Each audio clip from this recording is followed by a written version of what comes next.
Ginugurahan og ibisingan na ang bagong simentadong dalan sa tubangan ug sa walang bahin sa Colegio de Santa Rita compound dito sa Barangay 1 ning syudad.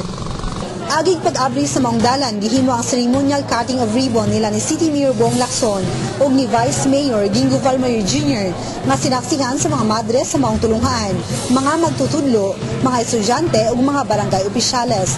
Ang maong proyekto nagbalor og 1,660,000 pesos gikan sa lokal nga pangkagamahan ng siyudad San Carlos ug si Franuel Luranas, Engineer 4 sa City Engineering Office, mao'y nagdumala sa maong proyekto. Gisugdan ang nasampit nga proyekto ni atong Agosto 1, 2009 ug natapos ni atong Nobyembre 15, 2009. Sa susamang adlaw gihimo usab ang pag-blessing sa Mitsubishi Canter nga iya sa Barangay 1. Sa Reverend Father Johnny Lagdamin mo'y nag-blessing sa nasampit nga proyekto. Gawa sa isgutang mga opisyales, dito usab ang mga SB members nga mao sila si Cookie Oy ug Idi Apuhin. Dito usab ang mga barangay opisyales nga gipanguluhan ni punong barangay Renato Bustamante.